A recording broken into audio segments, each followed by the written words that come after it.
कुदरती आफत का अगर आप मंजर देखें तो यहाँ देख सकते हैं। करोल का ये इलाका है रामबन जिला का, जहाँ पर इस वक्त हालांकि इंतजामिया की जानिब से कोशिश की जा रही है कि इस इलाके को उसकी सूरत वापस दिलाई जाए, लेकिन वहीं पर अगर देखें तो नुकसान इस हद तक हो चुका है कि इसकी भरपाई करते करते कई अरसा लग सकता है। ये इलाका करोल का है, जहाँ पर हालिया में ही लैंडस्लाइड की वजह से ये सामने ऊपर आप जो देख सकते हैं ये वो एरिया है जहां से लैंडस्लाइड हुआ है और जिसने अपनी जद में बहुत सारी जगहों को ले लिया है, बहुत सारी प्रॉपर्टीज को ले लिया है। और ये जो मैं अभी आपको दिखा रही हूँ, ये इलाका या ये एरिया या ये पोर्शन जो है ये आर्मी के पास था और ये अब निस्तो नाबूद हो चुका है, मलबे के नीचे आ चुका है। सामने आप देखें, सामने अगर आप देखेंगे तो हाईवे जो था नेशनल हाईवे 44 यानी कि जम्मू से श्रीनगर, वो ये सामने है। लेकिन जिस पोर्शन में इस वक्त मैं खड़ी हूँ, जिस हिस्से में मैं खड़ी हूँ, ये हिस्सा आर्मी के अंडर था।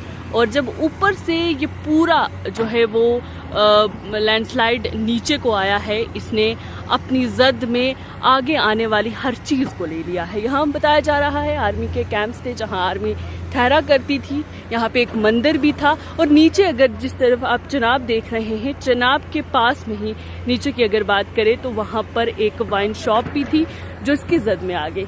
वहीं पर लोगों का ये कहना है कि ये मलबा जो है ये हालांकि उठाने की कोशिश की जा रही है, लेकिन इस तरह का मंजर आज से 30 साल पहले भी देखने को मिला है। 30 साल पहले भी ऐसी सूरत हाल इस इलाके ने देखी है और 30 साल गुजर जाने के बाद आज फिर से रामबन के इस करोल इलाके के लोगों को फिर से वो मनाजिर देखने को मिल रहे हैं। सामने अगर देखें, हालांकि काम जो है वो चल रहा है, लेकिन वहीं पर आप देखें तो एक ट्रक भी जो है इस मलबे की जद में आया हुआ है, जो जिसको निकालने की भी कोशिश की जा रही है। हालांकि इस वक्त सड़क की कोई सूरत हाल नहीं, आप अंदाज़ा नहीं लगा सकते हैं कि यहाँ पर रास्ता कौन सा था और सड़क कौन सी है।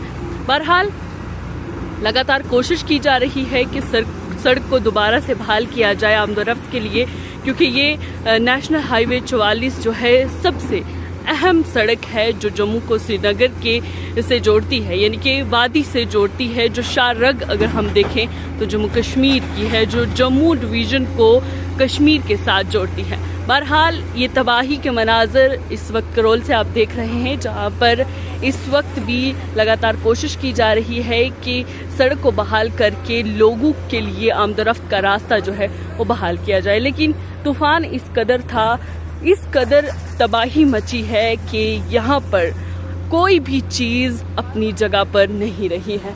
हर चीज़ निस्तो नाबूद हो चुकी है, हर चीज़ मलबे के नीचे आ चुकी है। ये सामने जो आप देख रहे हैं, यहाँ पर बताया जा रहा है कि एक मंदिर था जो अब नहीं रहा।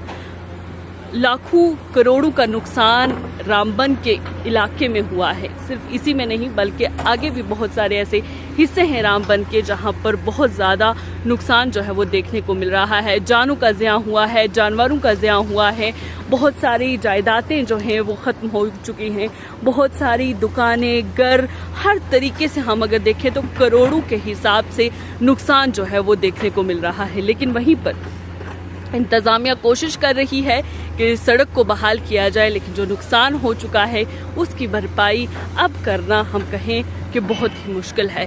जिस तरीके से आप देखें कि एक वक्त हुआ करता था जब यहाँ से ये जो सामने आप देख रहे हैं, यहाँ से एक हम कहें कि पानी का रास्ता हुआ करता था। लेकिन 30 साल पहले सवाल ये है कि जब इस रोड का सर्वे किया गया, इस रोड को बनाने का काम किया गया, उस वक्त मुकामी लोगों की जानिब से इस चीज़ के बारे में नहीं बताया गया कि ये इलाका किस तरीके का है, ज़मीन खिसकती है, पानी का कौन सा रास्ता है, कहाँ से कलवट बनाना है, कहाँ से नहीं बनाना है। ये तमाम चीज़ें थी जिन पर गौर खोज करने की ज़रूरत थी। ऐसा अब अवाम का भी कहना है, यहाँ के मकामी लोगों का कहना है। बहरहाल जो नुकसान हो चुका उसको अब हम उसकी भरपाई तो नहीं की जा सकती। बहरहाल काम जो है वो चल रहा है और लाखों करोड़ों का नुकसान जो है इस वक्त रामबन के ज़िला में देखने को मिल रहा है। और नेशनल हाईवे 44 यानी कि जम्मू श्रीनगर नेशनल हाईवे पर जिस तरीके का नुकसान है वो